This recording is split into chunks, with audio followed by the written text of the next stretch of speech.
Hey, what's up you guys, it's Dorothy and welcome back to my channel. In today's video we're going to go into chapter 22 of One of Us is Back by Karen and McManus. So let's get right into this video.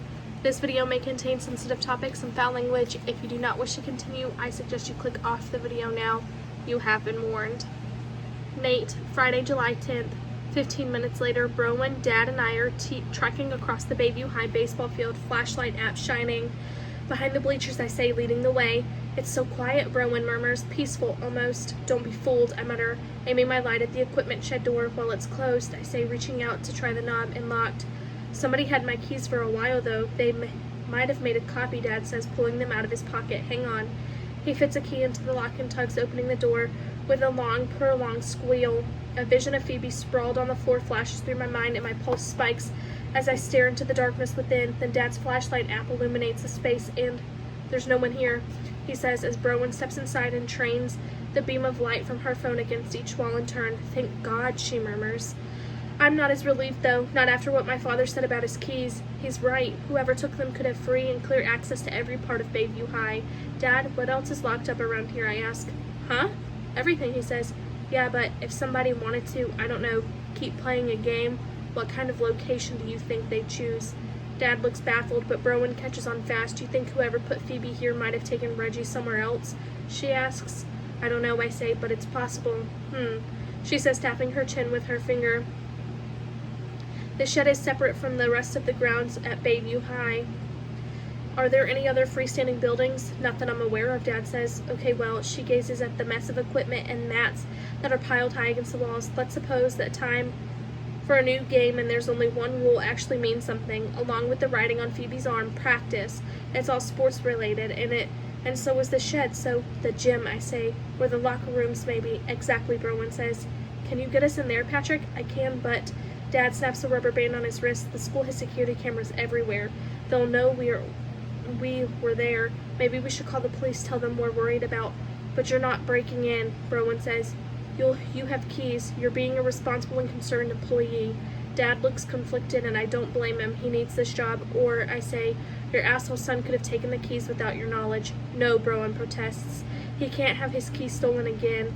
Look, I'll go alone, okay? Dad asks.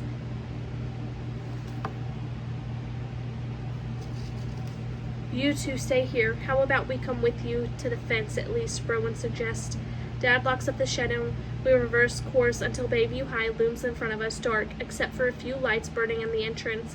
Be right back, Dad says, setting out for the parking lot. Browen shivers as she watches him go, and I wrap my arms around her. Cold, I ask. No, she rests her head against my chest, worried. This feels all wrong. I tighten my hold and breathe in the scent of her green apple hair so I don't accidentally blurt out what I'm thinking. Whatever's happening, at least it's not happening to you. It's the wrong sentiment for the moment, and anyway, Browen already got a front row seat Wednesday night to how badly I'd handle that. We stay like that for a while until the sound of footsteps causes us to break apart.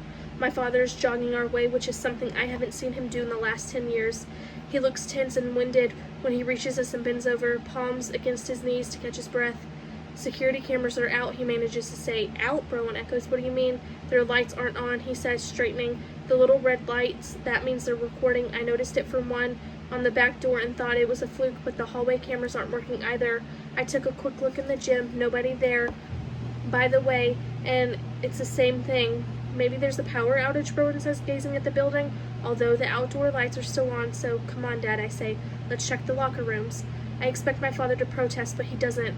He lets me take his keys and lead the way from the rear entrance, where, just like he said, the corner-mounted security camera is dark. I unlock the door and push entering the halls of Bayview High for the first time in more than a year. The first thing I see is the back stairwell, and my mind flashes to being there with Browen after we'd been questioned by the Bayview police about Simon's death. I'd apologized for stealing baby Jesus during our 5th grade nativity play and given her a burner phone in case she wanted to talk more. I tried to act like I didn't care whether she used it or not, but all I could think as I handed it over was, don't throw it out, okay? Pick up when I call. And she did. She let it ring 6 times first, but she did. Not everything that happened at Bayview High was bad.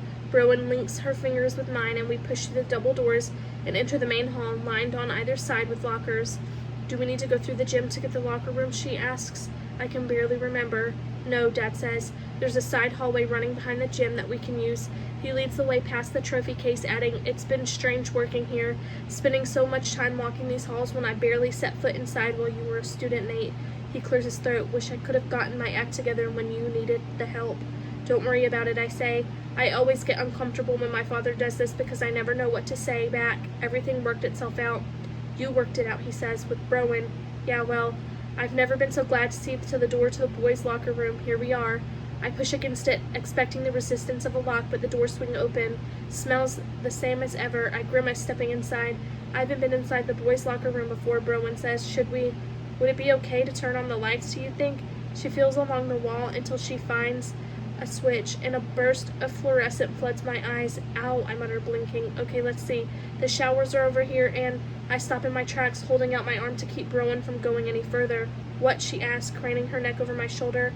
I hear her sharp intake breath, and I know I haven't prevented her from seeing what I see.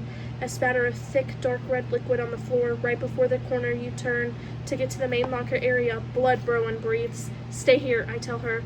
Like she'll listen. Instead, she's right by my side as I tread carefully past the blood spatter, turn the corner, and, oh my God, Browen's hands fly to her mouth, and then the new phone she bought yesterday drops to the ground with a clatter.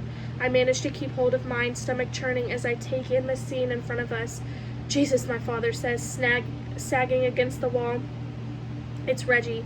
He's gagged and blindfolded, tied to a plastic classroom chair that's overturned on the floor. There's a gaping cut on his forehead, a puddle of blood around his head, and more spatters on the corners of the wall between the shower and locker areas. His skin is grayish, his body stiff. There's a word scrawled across his arm in the exact same block letters someone used to write on Phoebe Makes. That is the end of this chapter. I will see you guys in the next video. Bye.